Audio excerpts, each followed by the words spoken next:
Hi, it's Julian Mellor, Easy Swing Coach. I hope you're well and keeping safe in these very uncertain times.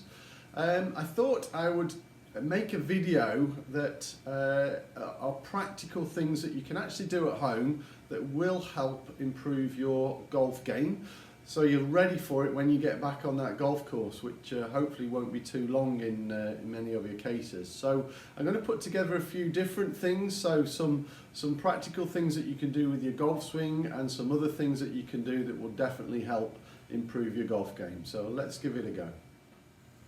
Okay, so here's the first thing that you should be doing at home. If you've followed Easy Swing before, we work around 6 principles.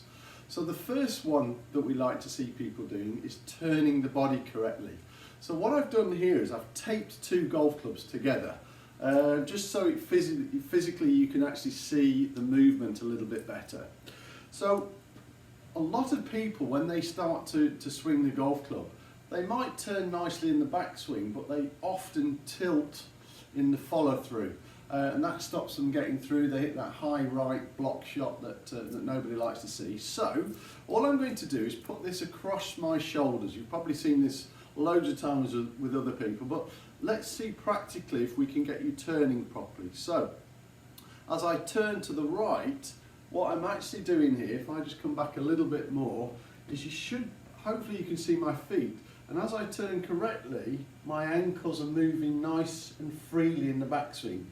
Now what they're all saying now is keep this foot still and then you try and turn, but can you see how, if you've not got much mobility, how much you're going to there's basically going to be too much resistance there. So just allow your ankle to move freely and then there's no pain, and then critically we turn on the follow through as well. Now what I'm doing is facing my target. So again, what you see a lot of people do is they're trying to keep their head down and then they can't turn correctly, and this becomes a tilt and they start to really hurt their bodies and don't really hit the golf ball towards target. So I would suggest that you practice this as often as you possibly can. So turn right, turn left. Okay, nice and relaxed, turn right, turn left. Now if you wanted to do this as an exercise and you want to get more turn, so if you've been struggling with turn and you want to get a little bit more, watch how I use my eyes. So as I turn, if I keep my eyes on the floor where a golf ball would be, this would be about my maximum turn. But if I want to practice turning more, just to become more mobile, if you watch what I do with my eyes, now all of a sudden you can see me turning an awful lot more. So this will give you a far greater range of mobility, and the same in the follow through.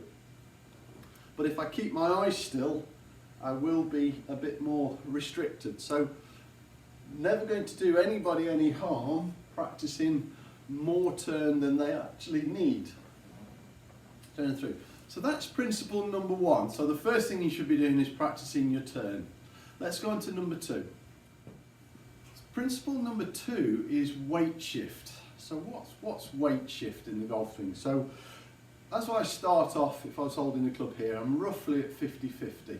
So when I turn to the right, my weight is probably moved 80-20 onto my right. And then when I turn through, I would say I'm 100% on my left side.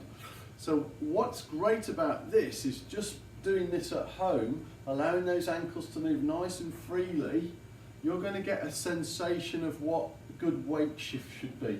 So this, in my opinion, would be poor weight shift. So if you lean forwards, then what's going to happen often on the way down, you'll lean backwards. So we've done the first bit, which is turning, but now we're also concentrating on weight shift. So see this little exercise I'm going to do here, I'm actually going to move my feet that way and this way. Backwards, forwards, backwards, forwards. Great way of practicing weight shift.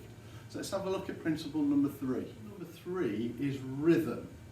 Now what I've done, if you're having to do this at home and indoors, I've actually got a junior golf club here. It's only a little pitching wedge, but it's a tiny club rather than on one. So if we've got restricted heights, not a bad idea to get a short golf club. And if you haven't got one at home, it might be worth having a look online and see if you can get one delivered. But just a junior club is plenty. So what you shouldn't do with this is put it on the floor. So you're going to stand nice and tall with it. When we're working on rhythm, I think it's really important to swing a club as well as kind of swing without one. So let's think what rhythm is. Backwards and forwards. So see how this is just nicely flowing. Now if I suddenly rushed the downswing, you could see how this club it wouldn't be in rhythm. So we want this feeling. Backwards, forwards, backwards, forwards. So I'm not here, I'm not rushing and getting all out of shape. There, good rhythm. If you see good rhythm in a golf swing, it doesn't half look good. Now if I now start to hold the club, building up to a full swing, backwards, forwards. Really working on a great rhythm. If you can take good rhythm to the golf course, not just with your long game, but your chipping, your putting as well, it will make a massive difference. So rhythm is something you should definitely be working on, and that's a very simple way of doing it. So principle number 4 is coordination. So let's have a think about what coordination is in the golf swing. So quite simple, 2 things happen in the golf swing. Number 1, body turns right and left. Number 2, club swings backwards and forwards. So if we put those together, now we're starting to work on coordination. So for me, if I was now starting to hold this, so this is as the body's turning, the arms moving correctly, and as the arms are moving, we're just simply hinging the wrists to complete the backswing and through. Trying to get that lovely coordination of turning, weight shift and rhythm, and building up the great coordination. So if I suddenly decided now I'm going to keep my head down, the club overtakes the body and now I've lost the coordination. Whereas as soon as we hit it, we go with it, the coordination will be there. Something that's seriously important to work on, and I think even holding it this way doesn't really matter, but you'll get that sensation of everything working together. That's when golf swings tend to look simpler. Let's have a look now at number 5. So principle number 5 is balance. So is balance important? If you imagine driving down a motorway in your car and your wheels are not balanced, what's going to happen to the steering wheel? It's probably going to shake and shudder. So if we're suddenly falling off balance when we're trying to hit the golf ball one way or the other, then we're not going to hit the ball consistently, and that's something that most golfers want to be doing. So balance is going to be massively important. Now what I would recommend that we do first is just to stand up nice and tall, turn to the right, and now I'm in balance. Turn to the left, now I'm in balance. Now initially when you do this, you might be a bit shaky to start with, especially if you've got any joint issues, but with practice, do it nice and gentle. Turning right, turning left, always in balance. So what we don't want to be doing is what I call staying in balance, where you just stay static. So that's not really swinging in balance. So great little exercise. See if you can hold it. Backwards, forwards.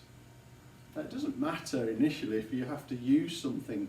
You know, just standing on one leg is really important. Very simple for me to demonstrate initially, but I've had to practice this. So kind of moving the leg around, back, behind, forward, but I'm not really falling off balance. Swap the feet over.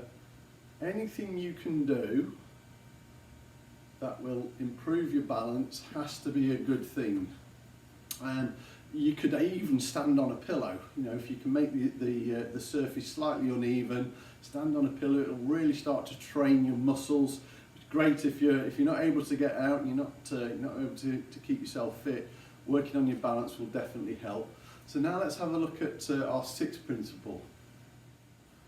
So the 6th principle is a word that we use is souplesse, which really is to keep ourselves supple and relaxed. So a great thing that we encourage people to do is a saying that we use all the time is awareness cures, trying fails.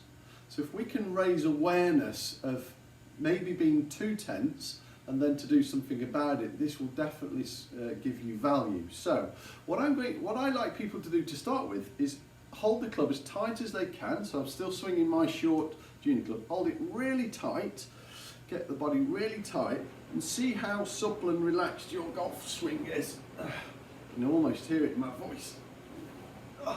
Everything gets really tight. Now if I can go the opposite end of the scale, so now I'm really relaxed, and start to make some really fluid, rhythmical golf swings. So now we're getting our body into a great state where it can move well, but if we're locked up tight, that's definitely going to be an issue. So souplesse, keep yourself relaxed. I like to score it out of 10, so 10 is really tight, 1 is really loose. Start at 10 and count backwards, 10, 9, and every time you count backwards you're relaxing a little bit more until you come to a number where you feel really comfortable. I would say I get down to 4, 3, but I would, now that I'm playing this way, I'm actually holding the club at 2, but I just feel really, really supple when I'm playing. Nice free golf swings. So these 6 principles I would highly recommend that you practice at home, because you know, when we get a chance to get out on that golf course again, it will make a huge difference. So I hope this has helped, and I'll look forward to seeing you in the next video. Many thanks, bye.